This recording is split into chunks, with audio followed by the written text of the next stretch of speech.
So PricewaterhouseCoopers is a sponsor of Moonshine and Startup Grind. Tim Collin was very kindly a sponsor, and the new owners of his brand, Vale Brewing, and product placement. The blue one's my favourite. It's like the blue pill or the red pill. Let's not go there, mate. Oh, okay. Different event. Cool. So just a little bit of background about how these things go. Mo doesn't have to prepare anything. He's completely unawares about the questions he's going to be asked. Usually they'd be much more, I suppose, investigatory, except when I did the research, there wasn't anything. Investigate away, mate. Please. I know. we've had speakers where you go away and you go to Facebook and Instagram and LinkedIn and nothing. Not one. Intentionally so. So data security is a thing where you come from. It is a thing. So in the absence of any background research that I've been able to do, other than on the company, of course, we'll start with the early years. Sure. So you're from Adelaide? Originally born and bred, yep. Cool. And tell us a bit about early doors, school, family. Wow, you want to go back that far? Okay, all right. Well, we want to know the human back. behind the invisible man. Okay, so my parents originally from Malaysia, both met at Adelaide University. So they both came over and studied university here. That's where they met. My dad built one of the largest private South Australian accounting firms here, a company called Greater Western Financial Services. And that's kind of where the Dtex story kind of started, right? Because I used to go in there when I was sort of 10, 11 years old and fold newsletters and do mailbox drops for my dad and stuff like that. And the thing that I remember the most, he had maybe sort of, at the peak, he had maybe 20 accountants working for him at the time. And it was in an old heritage building in Norwood. And there was one central room in the middle of the building where it was the filing cabinet room. So everyone had a key to the filing cabinet room, and then everyone had a filing cabinet to which they only had a key, or my parents had a key to all of the filing cabinets. And I just remember that for years and years and years, that's how it was. And then one day I turn up to their office and I notice there's no filing cabinets anymore, and there's computers sitting on every desk. And I said to my dad, so how do you know who's accessing what anymore? And he said, oh, you don't need to worry about that anymore, son. This is the age of computers. And I was like, that makes no sense whatsoever. So the key was firewall, was it? Well, I mean, that was the thing, right? Back in the old days, you had someone who had a key to their files. They could only access their files. They could not access other people's files for very obvious reasons. Right? But for many of the people that weren't brought up in the computer age, when the thing flipped, when the switch flicked, they just took everything that the IT geeks said for gospel, right? So everyone's doing computers now, so in rolls the IT guy, puts all the computers in, gives everybody access, and back when we first went into that age, right, I don't even know what year that was, that's a long time ago, but that was the thing, like people didn't ask the question. You know, it was just assumed, and it took years and years and years before people started to think about security, like properly think about security. So, you know, wind the clock forward to 1998, I was working for a company called Imagination Entertainment, which was a film, and you know, Shane Yeen, I'm sure, and Kevin McLean, good friends of mine. John Gregory? That's right, yeah. And I was working on the cutting room floor there, so I kind of grew up in the film and television industry. I was a stuntman originally, and really? I ended, yeah. That's a whole nother life. That's a whole nother life. He was a stuntman. So. Stuntman's much better than cult. Well, I actually we produced a pilot with Rolf de Heer, who's one of Australia's most accomplished producers, but that didn't work out.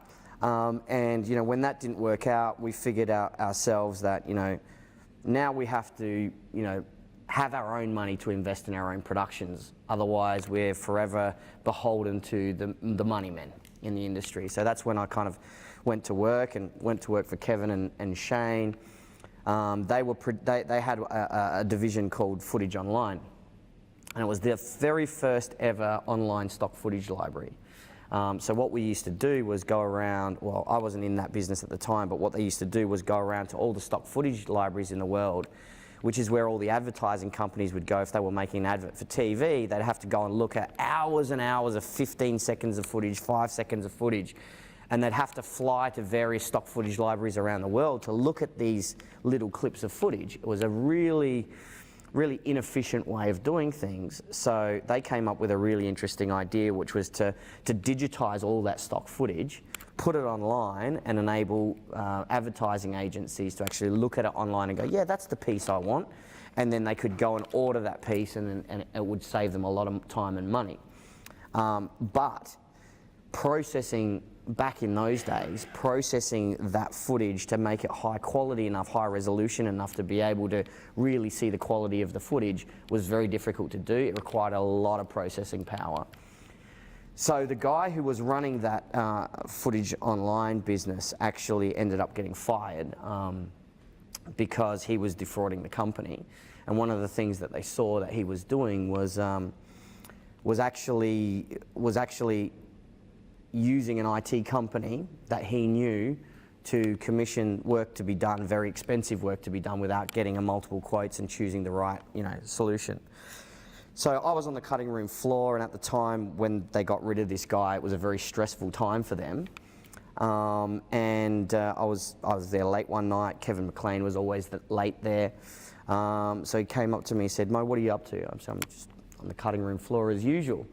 And he's like, "Well, let's go grab a beer." So we went and grabbed a beer, and I'd been working there for about a year or so, and so a lot of the footage online staff, I knew them pretty well. We'd chat, in the hallways and whatnot, go for beers or whatever.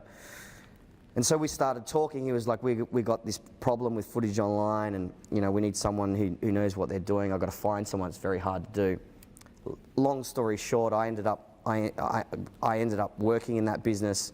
We sold that business off. But while I was there, one of the things that came up, because we were working with an organisation then called the SA Business Centre. I don't know if any of you guys, I know Stuart knows them very well. A couple of the other guys in the room know them very well. It was an organisation set up by the state government to find companies that they could foster and help expand to global growth. And when I was in Footage Online helping to run that business, I was involved in that SA Business Centre, and the security thing kept coming up. And so going back to the story of my dad's business, I kept thinking, there's got to be a better solution to this. You can't just give the keys of the kingdom to everyone, and hire 20 people, 100 people, 1,000 people, and not know what data they're accessing.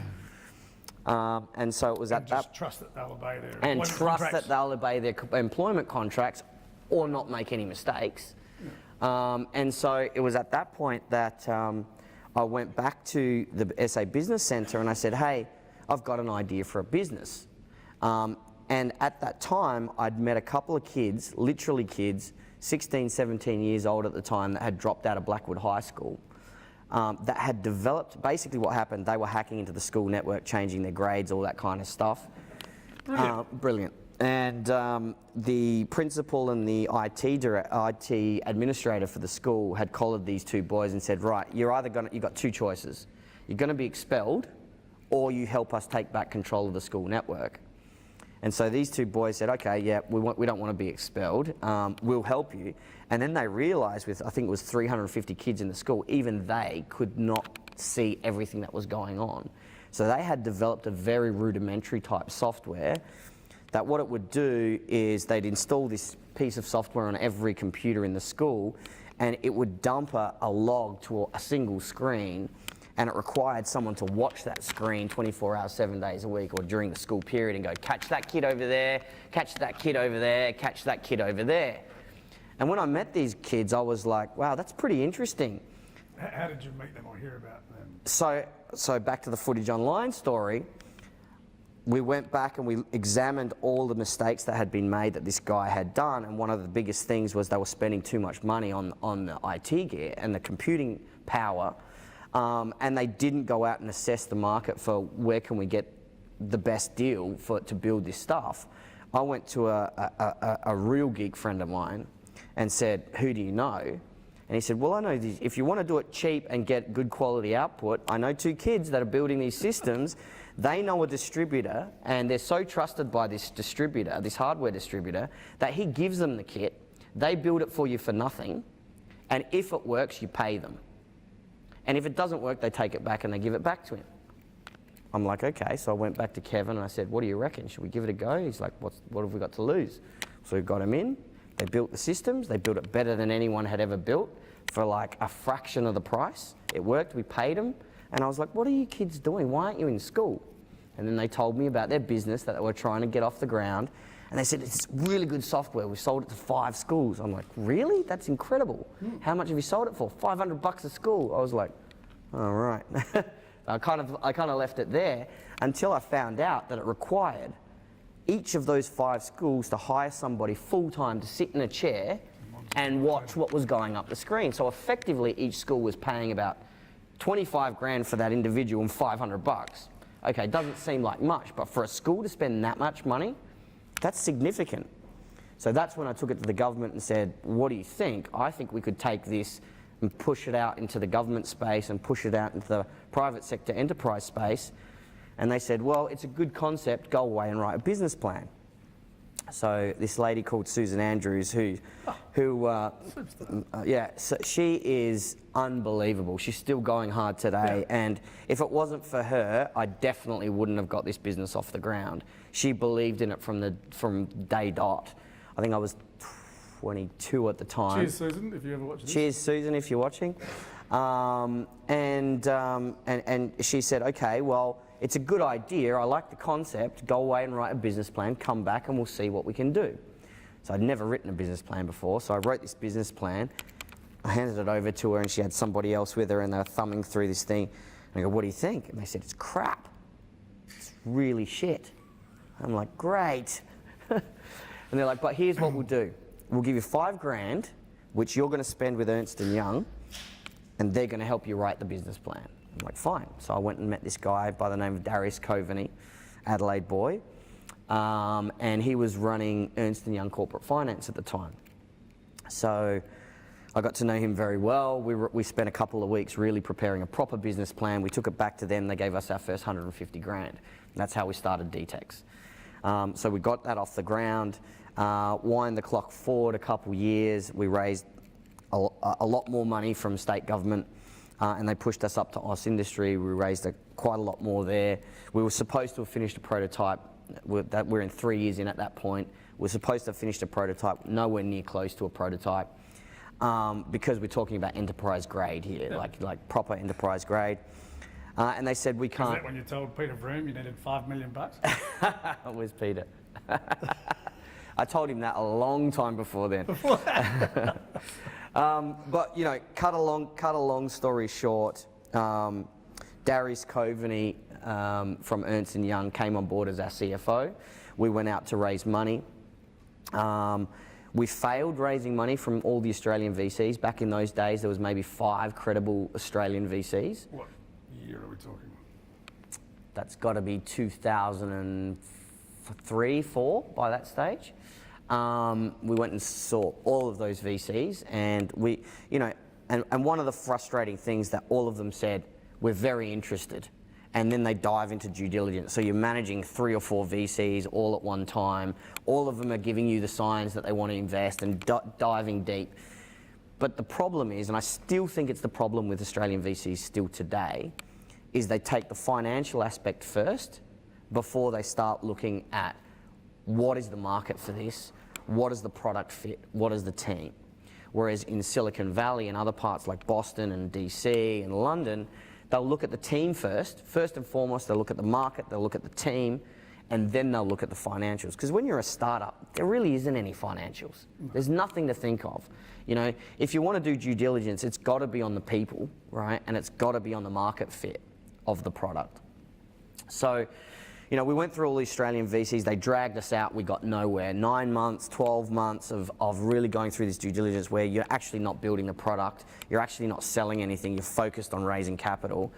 Biggest waste of time ever. We ended up having to raise money from a Malaysian bank, the biggest Malaysian bank at the time. They had a venture fund.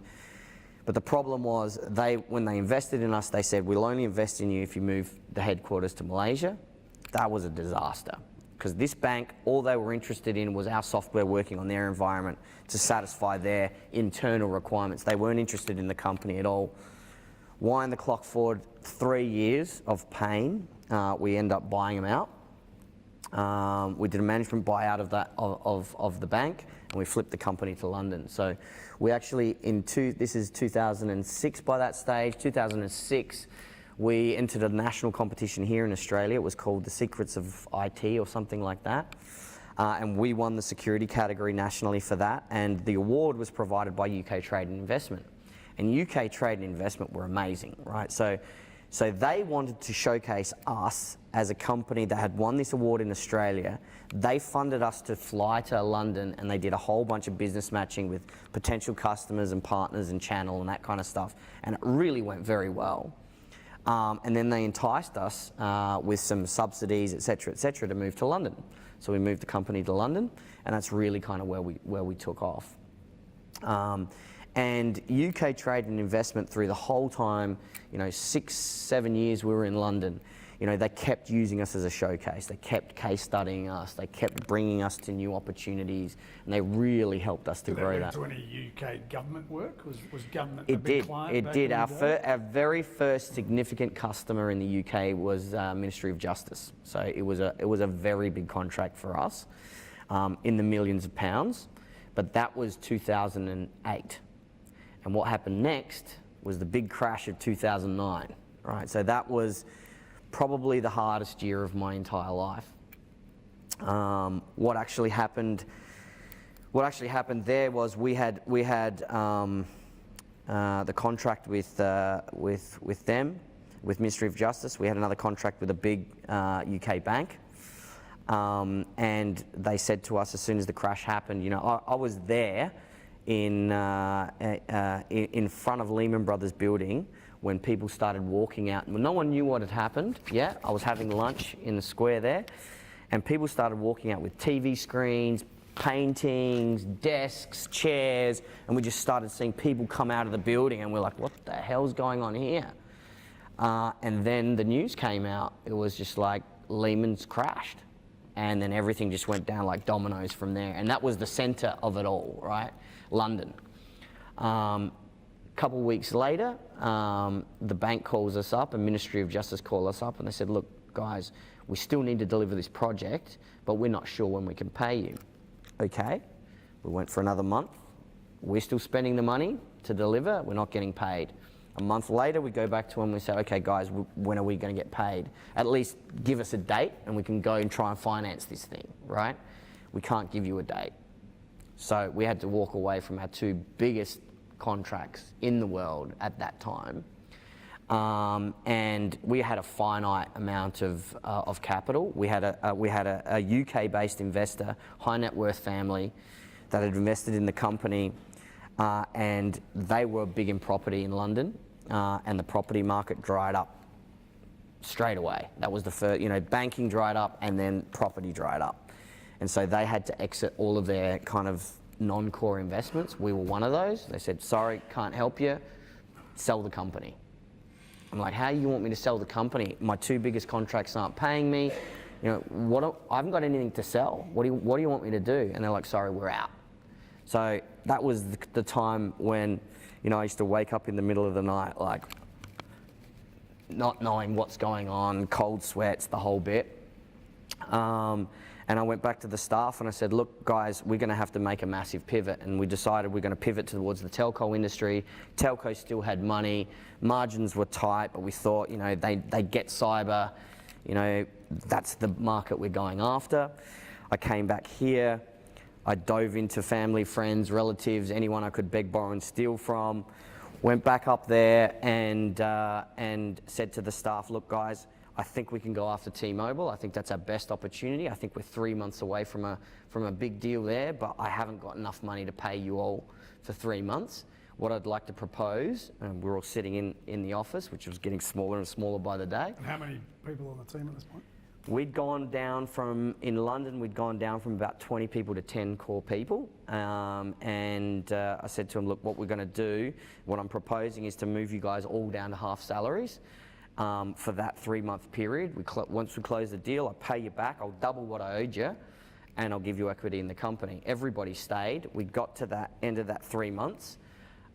We didn't get the contract. So I went back to him again. I first went back to my dad and I said, Dad, I'm out.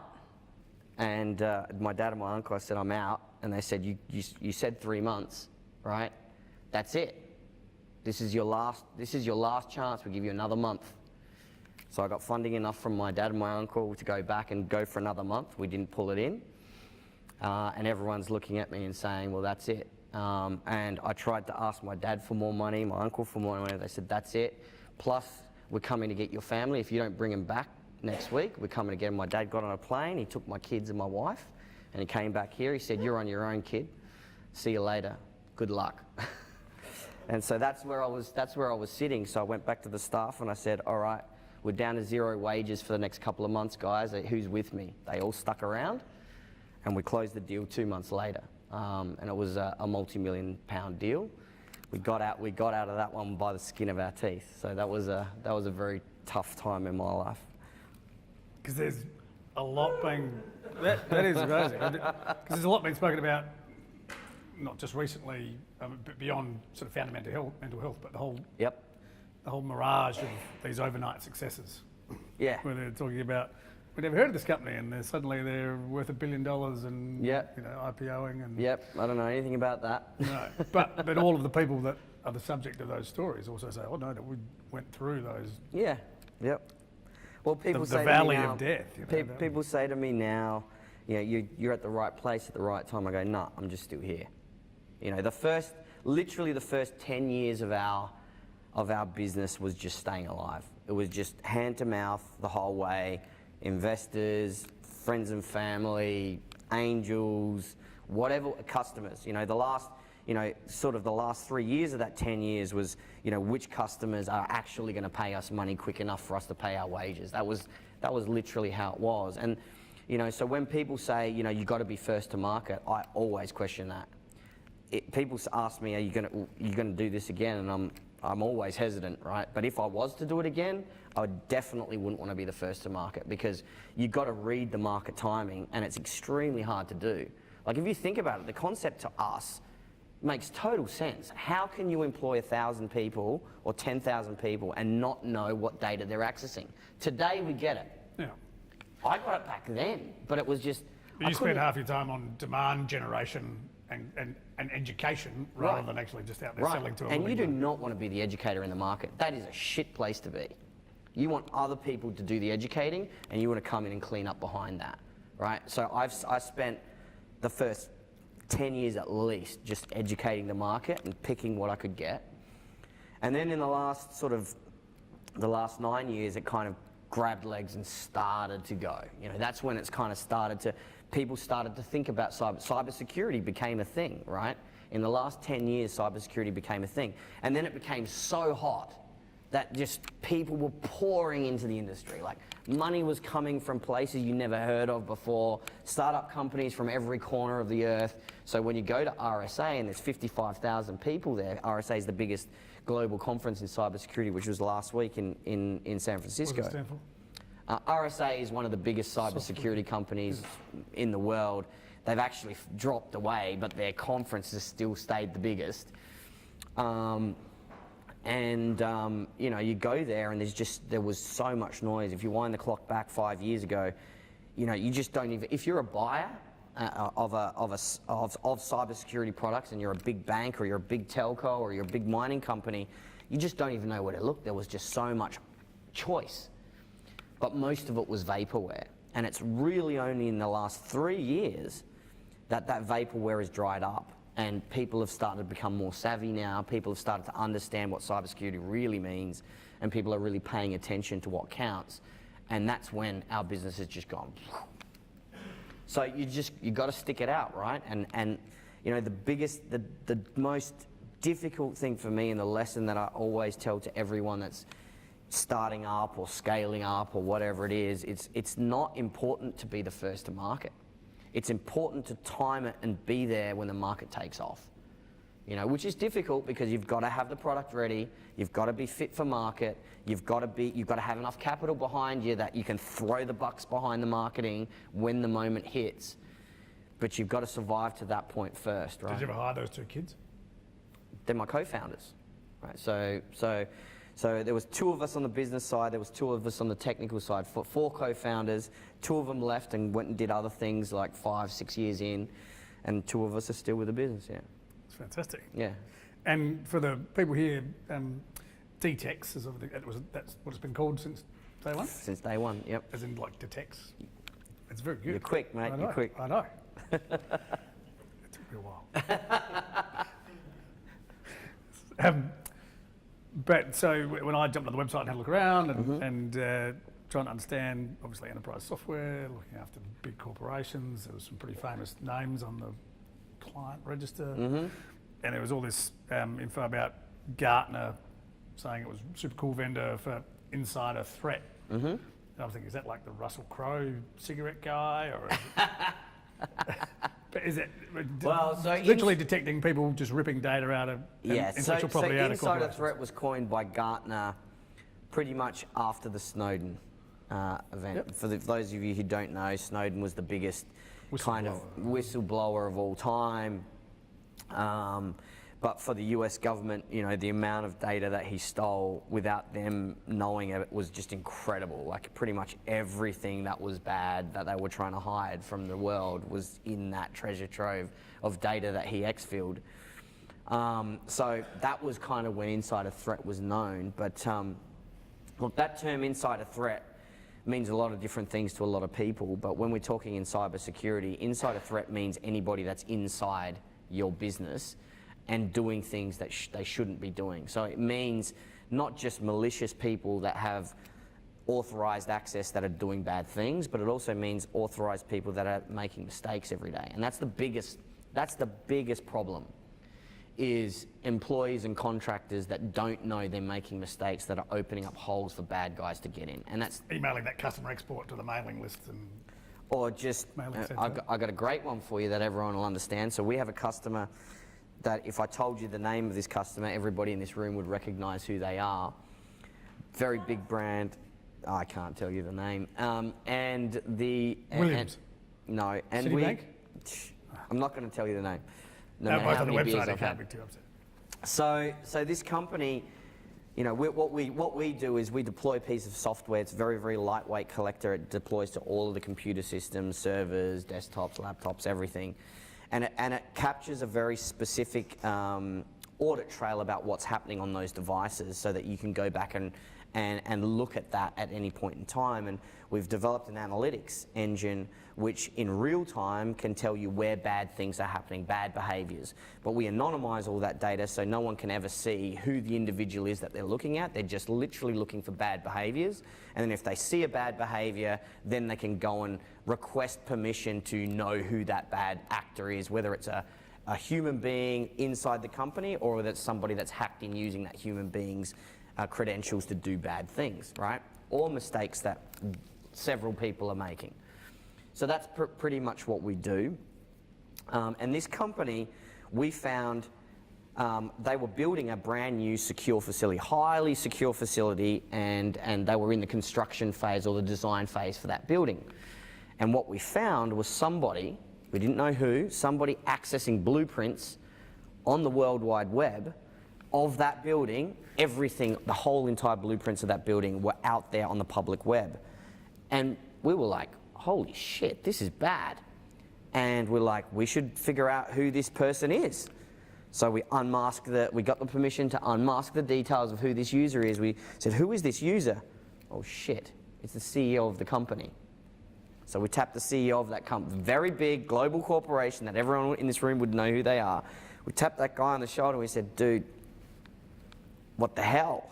He's like, oh my God, are you serious? This is available to anyone on the World Wide Web? We're like, yeah. And he's like, okay, so here's the situation.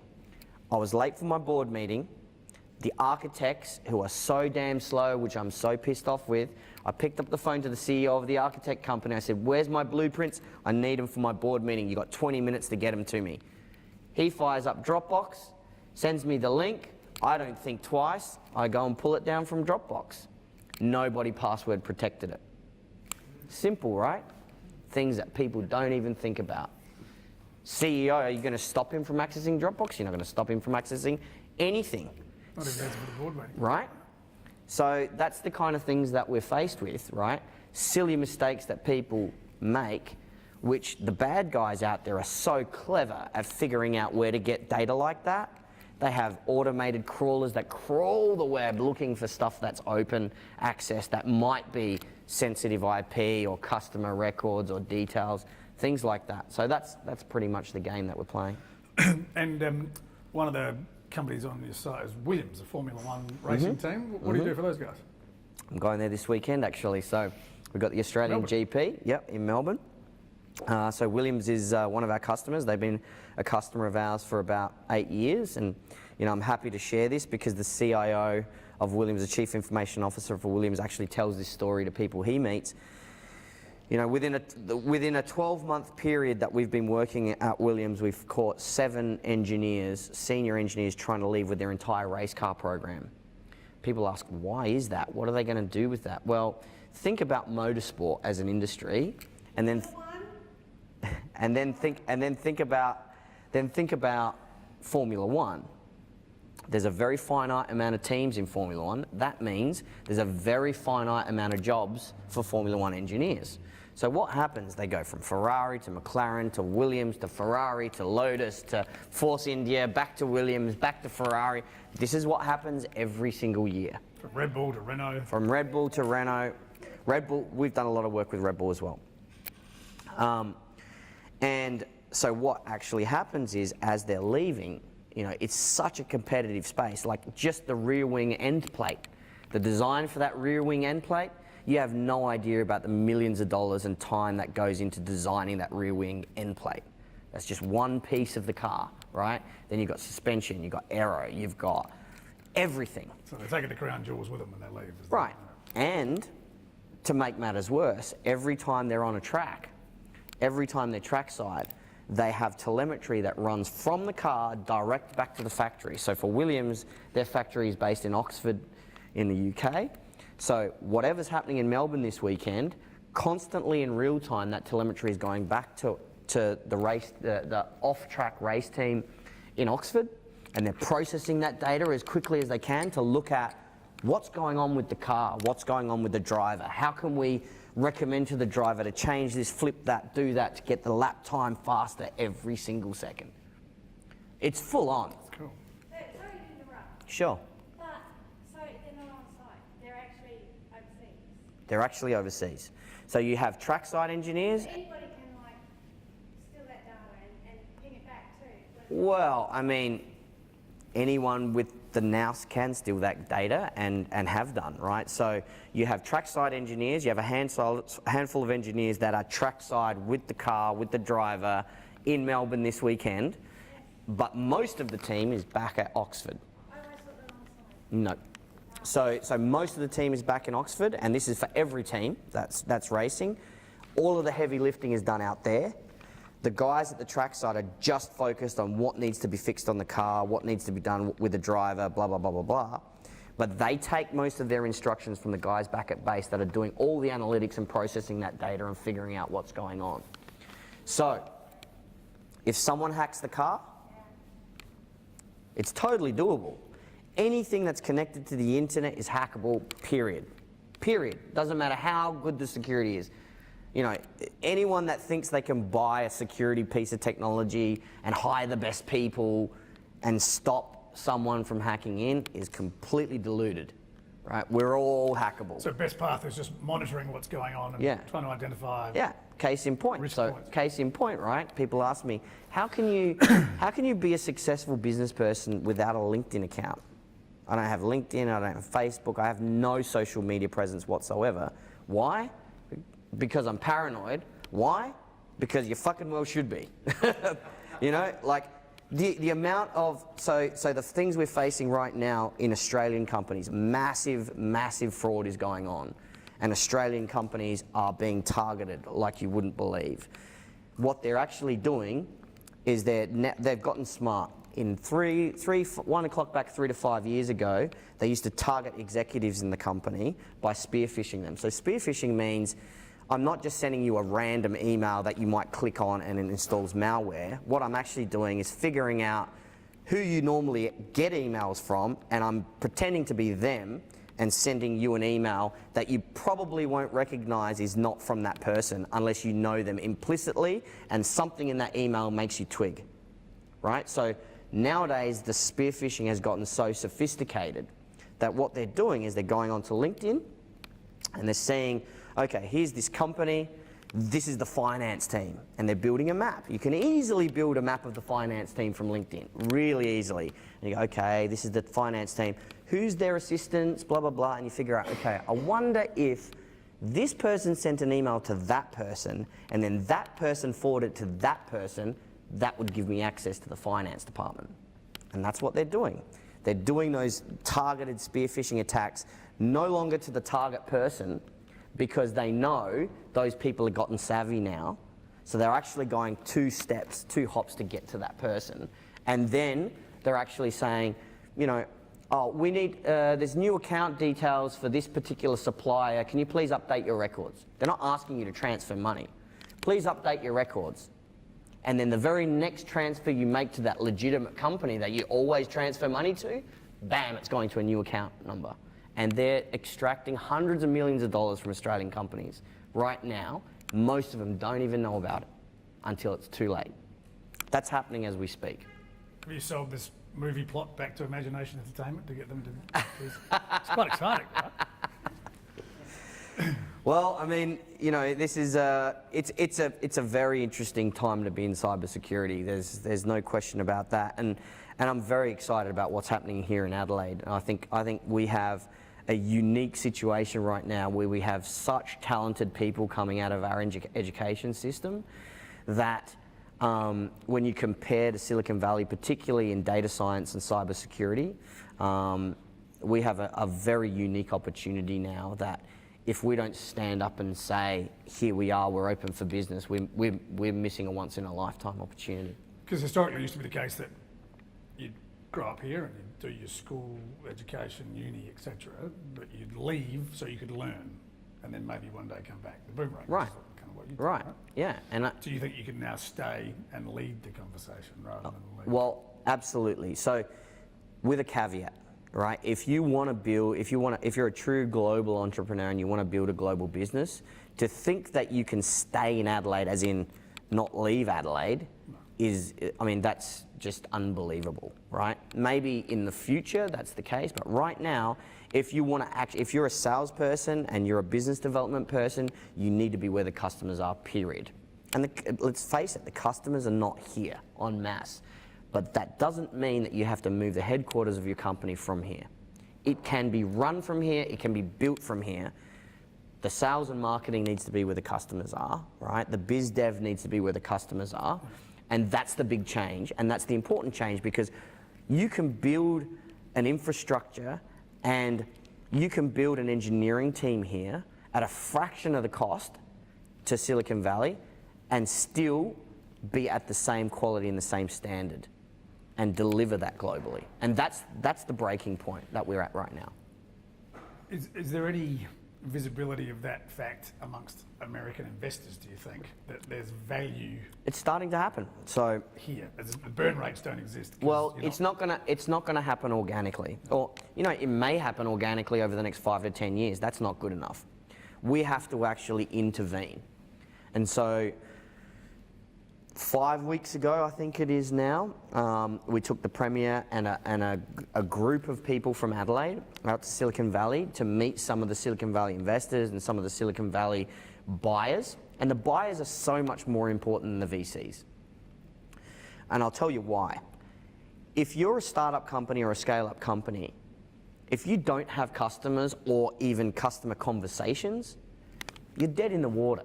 right? You're raising seed capital at that point. If you have customers or not, and they don't even have to be paying customers.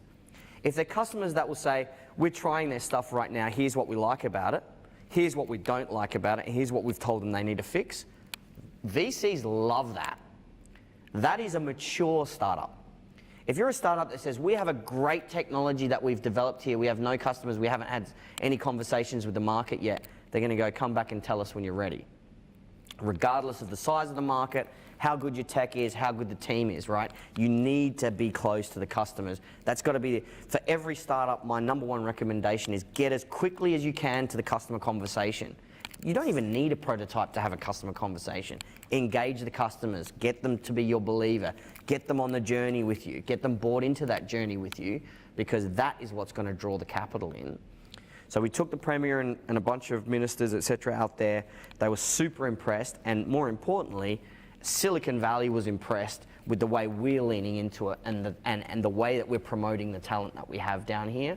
So much so that 2 weeks later, a handful of those Silicon Valley companies, buys some of the biggest manufacturing companies in the world, some of the biggest channel companies in the US that have all of the biggest Silicon Valley companies as their customers, a range of different organizations came down here to see, is this for real? Are they just blowing smoke up our ass, or is this really for real? 3 weeks ago they were here and they saw this is for real. We've already secured 10 to 15 internships from Adelaide University for those companies.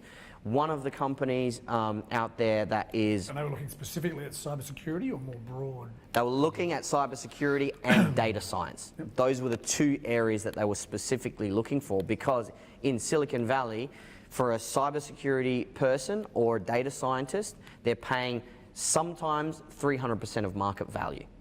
So think about how much market value is for those people in Silicon Valley. They're paying 300% of that. I'm hiring data scientists out of Google over there, which are costing me that much money. Not a lot of them, because you don't want to hire too many of those folks, but you need some of them to be local. But hey, if you can build the rest of the team in Adelaide, why the hell wouldn't you? Yeah. Australians are trusted. We've got a great work ethic. We've got a strong ability to learn quickly. We're easy to work with. We can work with most cultures very quickly, very easily. So there's a lot going for Australians, and with the talent that's coming out of Adelaide right now, what I was surprised to see was these Silicon Valley companies saying, we don't want to hire them and move them to Silicon Valley, because the second you move them there, they have to pay Silicon Valley rent, and therefore the cost of those individuals goes right through the roof. And they get tapped by another Silicon Valley company. Yeah, exactly. Keeping them here is exactly what they want to do. So we're providing them with the facilities at Lot 14 to keep them here and build satellite cities for themselves out here. So a couple of those companies have already said to me, we actually want to test this out. Let's get some interns on board, run it as a pilot project. If we hire those interns afterwards and you can house them at Lot 14, then we want to actually set up a satellite operation here that we can grow data science and cybersecurity teams. And that's really exciting. And we haven't even, this was just a test case. It was just do you think we could make this happen? Let's try. Let's see what happens. Yeah. And it's already started to go. And at what point do you see your workforce being primarily located in Australia versus the Valley? For Dtex? Yeah. I think it's going to take... Well, right now we're actually talking about, up there, you're constantly raising capital, you're constantly growing the business. We've raised about 70 million US so far out there. And our current investors are actually thinking about, can we tap into funds down here in order to tap into and grow the back end of the business, from an engineering perspective, to grow it down here. I don't think we're ever going to say, let's move the company back to Adelaide, because we've got such a strong Silicon Valley presence. How many you got there? We've got about 70 people out there. But holding that as it is and having that as the nerve center, but actually building the team that is the engine room here, that's definitely a possibility. That's definitely a possibility. And for those companies that have no presence here whatsoever, that are headquartered in Silicon Valley, they would definitely build a team of 10, 15, 20 here if we can provide them with the talent. So that's our number one challenge right now. The talent is out there, but Do you bring in like graduates or do work experience in your company? all and sundry, right? We'll take them from anywhere. The problem that a lot of companies, the mistake that a lot of companies make is looking straight at the universities and going, we want to look at postgrads, we want to look at final year students, and we want to bring them in for internships, and if they're good, we'll take them on board. But actually, why aren't we looking at industry, right? Okay, take cybersecurity for an example, right? Everybody knows who the AIS is, right?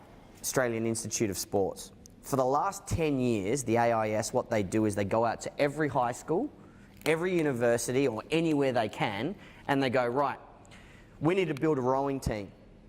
These are the kinds of characteristics we need for a world-class rower. Go find them.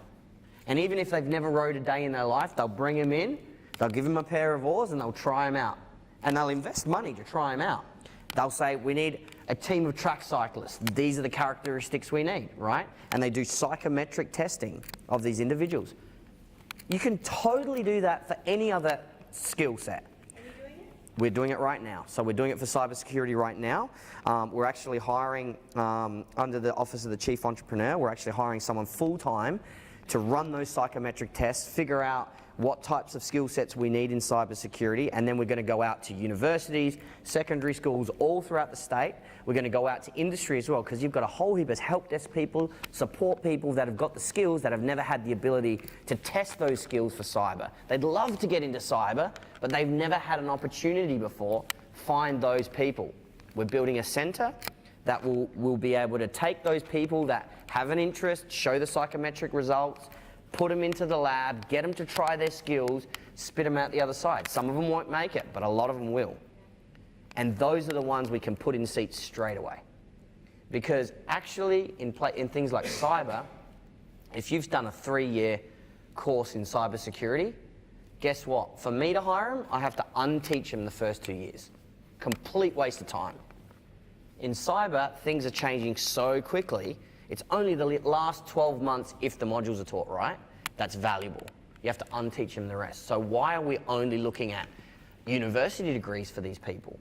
We should be looking at 2-week, 3-week, 6-week, 10-week crash courses for those people who have the fundamental personality and the right traits, give them the basic fundamentals, and then put them alongside a skilled, experienced person in industry and get them to learn the ropes there. You get General Assembly to do a hacker course and just see what you can find in there. Right. Right. That's interesting. It's a very, very interesting time, and I just think that a lot of states, a lot of countries are asleep at the wheel. Did you ever get your family back? Yeah, I moved my family back last year. Yeah. Back here? Oh, That's after you got it back from your dad. Yeah, You took it back. no. When we closed the T-Mobile deal, I moved them back. So we were in the UK, and I think we were in the UK till 2013. A company called FireEye was the biggest IPO in cybersecurity of all time. They IPO'd for 9.6 billion, and I remember reading about that in the paper when I was in the UK. And I remember thinking to myself, shit, how do these guys do that? Like, why can't my company be worth that kind of money? And then 2 months later, those guys... It was. Those guys that had their Series A, B, C, D, E investors in FireEye reached out to me in London and said, we think the next wave in cybersecurity is the human angle, looking at behaviour, looking at bad behaviours, looking at good behaviours. And they said, we wanted you to come out to Silicon Valley. And then 2014, they invested in the company and we moved out there. So we were out there until last year, and then I moved my family back Just here. in 14, so it's not Yep, so long ago. not so long ago. Not so long ago. Because I saw a thing on your website, there was a post or an article about the top 5 signs your employees are engaging in risky behaviour. So that wasn't the Christmas party, that was... that definitely wasn't the Christmas party, because everyone's engaging in risky behaviour at the Christmas party. But I mean, how do they, beyond the actual software itself, which detects curious behaviour, is there any other kind of more human ways that people identify this stuff? Do they recognise someone who's at risk based on... Well, look, the the rabbit hole goes deep, right? So right now, there's a lot of, so I'll try not to bore you too much with cybersecurity speak, but basically what's happening right now is the world is going through a massive transition in cyber. So a lot of organizations have gotten very clever about protecting the perimeter around their business and stopping malware from getting in, right? And that was, over the last sort of many years, that was the focus, was outsiders hacking in. But and as companies and governments have got better at protecting that perimeter, it's getting expensive. Even if they can hack and get in, it's expensive exercise. It takes them time to make that hack. And then once they're inside, they have to look for the needle in the haystack. You know, you don't know that environment, you don't know where they're keeping the data, you don't know anything about that. So it's actually much easier for them to pay somebody on the inside. Or if they can't pay someone on the inside, or if it's too expensive to pay someone on the inside, find someone on the inside who's vulnerable. And this is where we're at today, right? Where they're actually doing social engineering on people using Facebook, Twitter, every avenue they can to figure out who are the individuals that are vulnerable. And vulnerable means, are they a gambler? Are they coming up for a divorce? Are they coming up for a job cut? Are they? There's all kinds of different angles that they look at, and they have a playbook. These guys have an absolute playbook. What they're looking for, who are the victims, who do we go after, which are the low-hanging fruit. So it's easier than holding up an armoured truck. It's just to find someone who's susceptible anyone inside who a big holds up a organisation. bank or an armoured truck these days needs to have the head read.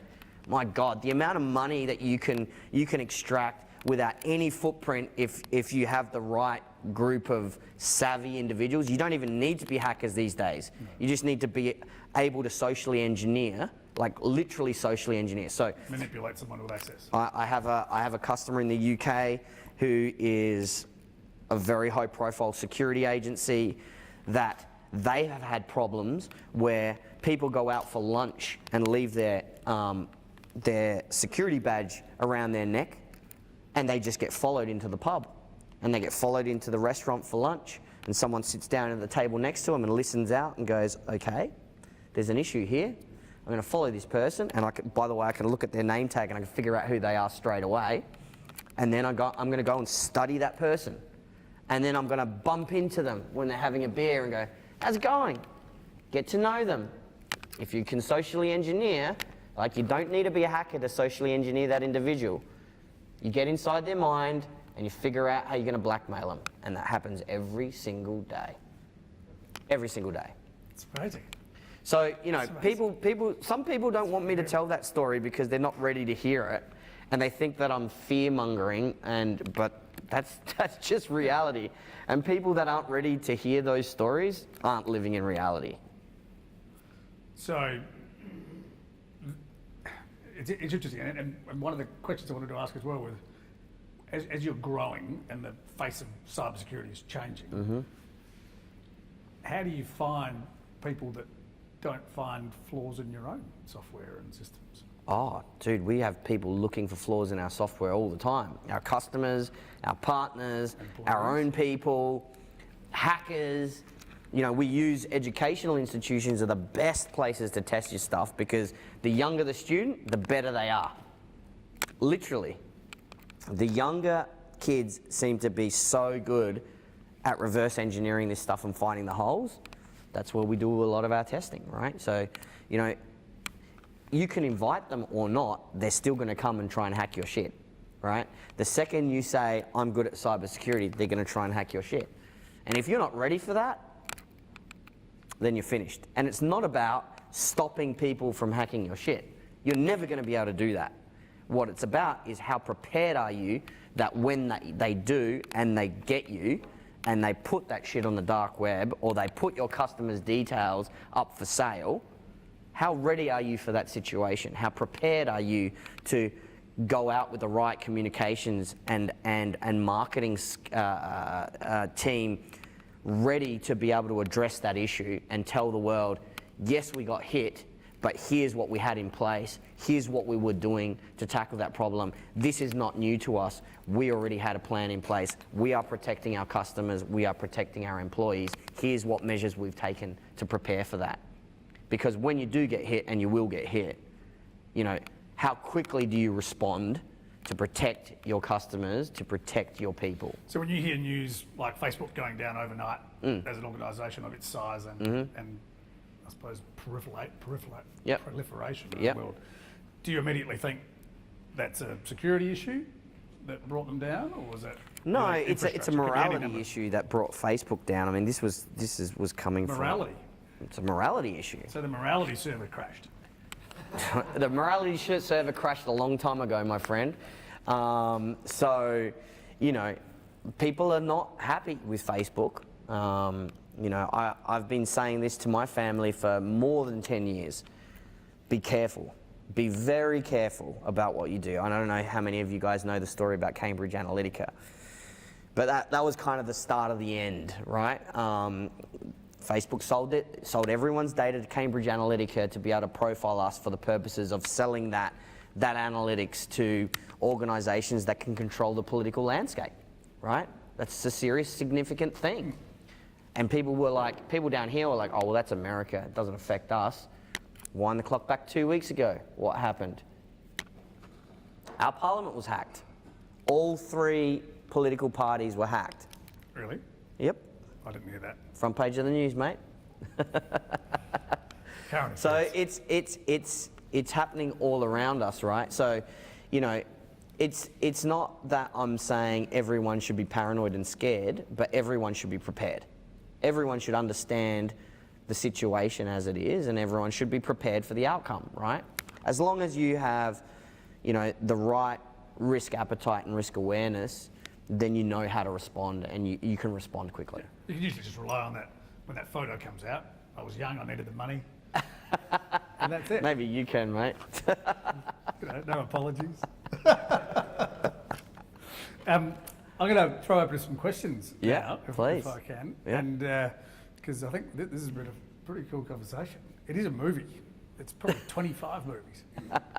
But does anyone have any questions of Mo? Ooh. Yeah.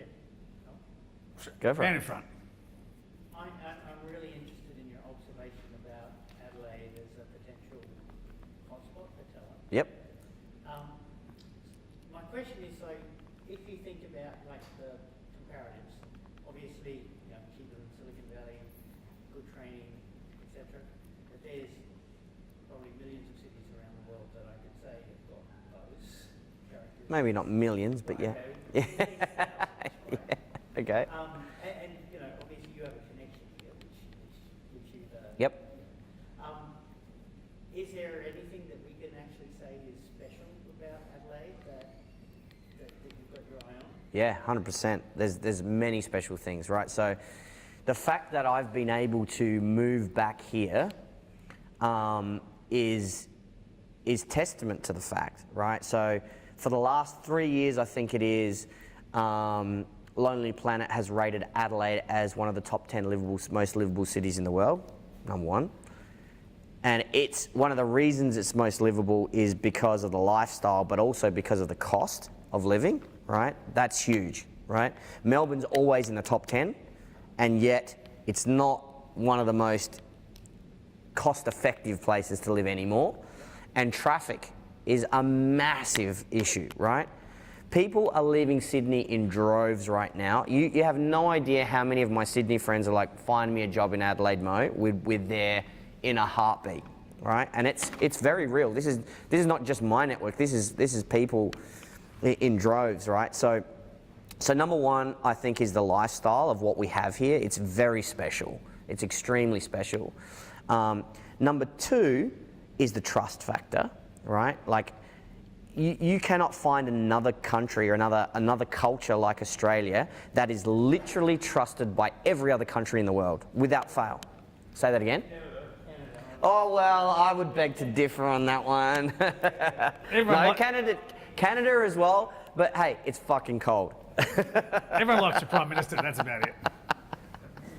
All the women I know like my the wife Prime likes Minister. the Prime There are other places, right? But then it comes down to the talent. And we have the ability, and through our education system here and the work ethic that we have just inherently in South Australia, you put all of that together and we do have a very unique situation. However, caveat is this: we're very poor in Australia, and particularly in South Australia, about putting our hand up and going, I'm really good at this. We're shit at it. We're the worst at it. And we've got the worst kind of tall poppy syndrome I've ever seen, right? Where, someone gets a little bit high and you want to shoot them down. Or you don't want to make a mistake because if you fail, that's it, you're done. That's the kind of mentality that we have to shift. And it's easy to shift. It can be done quickly if us in the room put it in our heads that we're going to change that from today, right? And it can be done. And there's more than a handful of people that believe that, like me, in Adelaide right now, ready to make that happen. And all of you need to be the ones that help make that happen. And then all of a sudden, within a very few short conversations, we got hundreds of us changing the perception, changing the culture. And it's not just about entrepreneurs. Far out. That's just the very beginning. It's about our dads, our mums, our cousins, our brothers, our sisters, our grandparents. It's about changing their mindset, because they're the support infrastructure, there's the support system for all of the entrepreneurs that we're going to grow, and the people that are going to be employed to support those entrepreneurs. So it's about changing that perception and changing that attitude writ large, right? We're a very skeptical culture. We're very hesitant, but we are very damn good at what we do, right? Now, if I take the example of cybersecurity, for example, Israel is recognized right now as the cyber capital of the world. However, they can only go so far, and we're already starting to see the cap on that growth because they're only trusted to a certain level. So I'll give you an example. There's a specific Israeli company that does a lot of work for Australian Defence Forces. And very recently, the Australian Defence Forces have said, okay, that's enough. What do you mean that's enough? Well, you do a lot of work for us right now, and that's all we're comfortable with. We're not going to give you any more work. They wouldn't say that to an American company. They wouldn't say that to an Australian company, right? And therein lies our advantage in cybersecurity, because we can very quickly become recognised as the talented place for cybersecurity that everyone trusts. And not just the Five Eyes countries. I don't know if all of you understand what Five Eyes means, but Five Eyes is generally Canada, US, New Zealand, Australia, and the UK, which are the allies, if you want to call it that. We're heavily trusted amongst that group, of course, but we're also trusted by all the others. Like, there isn't a country I can think of that would say, oh no, we'd never hire an Australian. There's not a country I can think of. And Aussies, really talented Aussies, are everywhere, working for some of the greatest companies. In the US, they get almost disproportionately promoted. Exactly. Because of work ethic and ability. Exactly. And we never give up. interpersonal skills. And we never give up, right? That's one trait about Aussies. We don't like to give up. It was an And that's interesting thing. important. So Mo spoke for us at South Start and helped MC. And one of the comments that came out of a lot of the visitors to the conference from both interstate and overseas was just not just the place, but the people in Adelaide the relationships were there, and it was an extraordinary experience. Well, these guys that we had out from Silicon Valley 3 weeks ago, they were blown away. All of them are looking for a reason now to regularly come back to Adelaide. So it gives them that incentive to actually drive that business model forward. Yeah. Third week in November, we may have an announcement or not at some point. There's another reason for them to come back. Fantastic. Fantastic. Well, I mean, there's a lot going on. There's a lot Peter's going got on. a question as well, I think. Yeah, no, I endorse what Mohan's saying. I was regularly in Asia doing business more than 20 years ago. And they'd say, we really like doing business with you Aussie guys because we trust you. All those bloody Europeans who are too clever by half, and all those Americans too pushy. Yep. You know, we treat Canadians. them right. And it really is something worth building our business. Yeah. Well, I mean, to be fair, the only problem with Canadians is they get often mistaken for Americans. So was there another question here as well? Sorry? What was involved in raising $70 million in Silicon Valley venture capital, and how's that changed how your company's run? That's a tough question, Stuart. Well, it's dramatically changed how a company is run. I'll start there. Like, it's when you have proper VC, like Silicon Valley money in the company, it's transformed forever. There is no going back. You can hire the Deputy Secretary of Defence for your board. That's right. It gives you a whole heap of market strength. If they're the right VCs, we have 3 tier 1 Silicon Valley VCs invested in our company now, and their connectivity is just second to none. I mean, these guys can literally change how things happen in a marketplace because of the way that they're connected. For a cybersecurity company to be able to appoint the former chief security officer for US DOD and US NSA, that just doesn't happen every day, right? So on the positive side, it really does give you that access to market quickly, and it does really kind of bend you into shape very quickly, because these guys have done it so many times. Like, literally, to be a tier 1 VC in Silicon Valley, you have to have done it yourself. If you're talking to a managing partner, and the managing partners of the funds that are invested in us are actually sitting on our board. So those guys have done it themselves in their own startup companies and exited, at billions plus. And they've done that several times and then invested in multiple billion-dollar companies several times. So they know the formula that works, they know the formula that doesn't work. That doesn't mean you're going to make it, for sure, but it gives you a hell of a lot better chance of making it. But on the flip side of that, you're beholden to the money, right? And so, I would say, you have to be very, very careful when, you have to know that you're ready for VC, because when you go the VC route, it's all about growth, right? So when I turned up in the Valley for the first time, I thought my biggest claim to fame, because my dad always told me, by the way, for the first 12 years I was running this business, that I didn't actually have a business. He was like, don't keep talking about it as a business. You're playing a game right now. I'm like, what are you talking about? He goes, you are not a business until you're profitable. That's the accountant speaking. The day that you turn profit, come back and tell me you've got a business, I'll give you an actual pat on the back. That's my dad. Has he patted you back yet? He did. It was just one pat. That was literally what it was. So that happened when we were in the UK. We actually finally became profitable. So when we got to Silicon Valley and I met with these VCs, that was my claim to fame. That was what I'd worked all those years to finally achieve profitability. And they were like, profitability? Fuck that. That means you're doing it all wrong. I said, what? They're like, that means you're not growing fast enough. You cannot be profitable at this stage of your company. You need to spend more money. You need to be big, and you need to think big. And that's the problem with you foreigners. You don't think big enough, right? And so that's the modus operandi, right? Which means growing big means cash. Taking cash means dilution. So you need to be ready for that, right? There's a whole formula they work out. And one thing that I learned about the VC, the really well-established VCs, is they're very, very smart at reverse engineering the process, right? They will look at an organization, if they're interested enough in you to spend the time actually working this out, they actually then sit down and they go, okay, this is the team as it is, this is the product as it is, this is the market as it is today.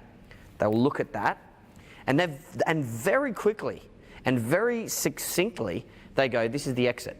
It's about 3 years out, 5 years out, 7 years out, 10 years out. That's where they peg it. And they go, roughly, what finger in the air, 100, 200, 500, a billion. And most of the tier 1 VCs do not invest in any company that they do not think can give them $1 billion outcome. Because when they've achieved that kind of status, the only thing that drives them is $1 billion outcomes. They're not interested in 100 million, 200 million, that's a waste of time, right? So when they're thinking that way, they actually peg you at the outcome and they reverse engineer everything backwards, which is something that entrepreneurs don't know how to do, especially Australian entrepreneurs have never thought about before. Figuring out the end game based on the market, the product, and the team, and going, there's the end game realistically, and here's all the bits and pieces that need to happen in sequence to get to that outcome. And to Stuart's question as well, so if you've done, by the sounds of things, B and C rounds now, is there an expectation that you'll IPO at some point, or? Look, I think you know, do they want you to IPO? there's always an expectation that you're shooting for IPO, right? But the market is very different today. Today, if you said we're going for IPO, people will question that decision because private money is so much cheaper than public money. And the process of going through the pain and the ball ache to go IPO, I mean, I don't particularly want to be a part of that myself. But hey, if the market changes and all of a sudden that's the route to exit, that means biggest bang for the buck for the shareholders, of course that's the route you go. But you don't peg yourself to that, you know, and even if you are going for IPO, it's all about growing the business. And that's got to be the focus. Great. We got another question? A little bit of that field, your wife and young kids have been through this whole process with you. What have you learned about balancing the needs of your business and Wow. Question for the recording was work-life balance, balancing. That's Family and kids the with hardest. That's the hardest question of all time, right? Because I've only really gotten to the point in the last, I would say, 2 to 3 years where I've actually gone, you know what, business isn't the top priority. And even though in the back of your mind you always know family's the priority, when you apportion time, somehow the business always sucks the most of your time. And you always have a reason for going back to, fuck, I forgot to send that email. Shit, I've got to respond to that invite. Oh shit, I have to write this down before I forget it so I can do it tomorrow, right?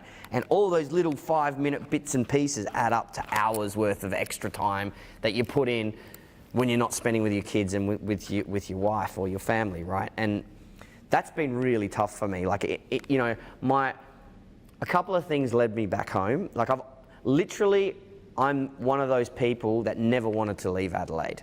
And since the day I left Adelaide, I've always wanted to be coming home, right? And it's taken me, like, I've been away for 17 years, right?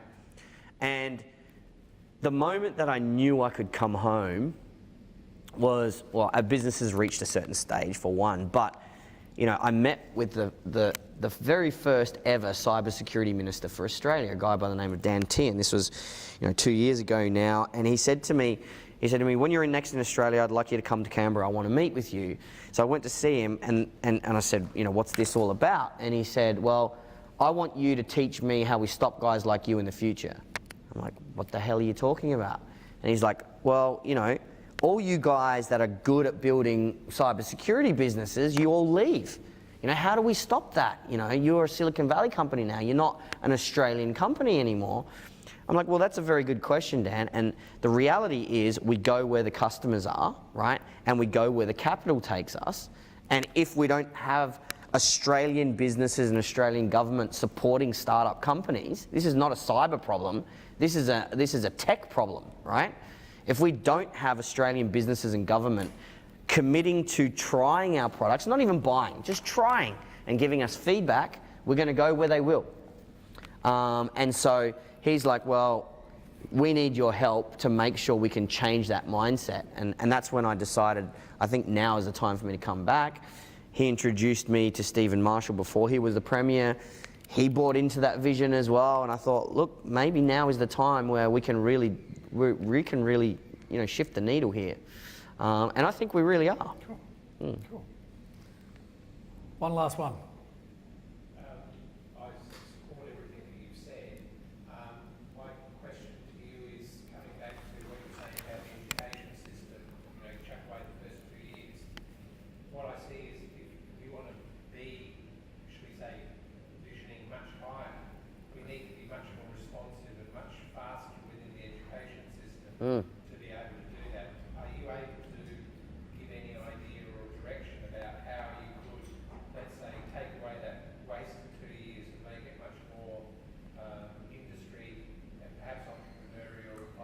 Absolutely. So we're actually working on a plan for that right now. And I'm not saying that the 3-year university courses are a complete waste.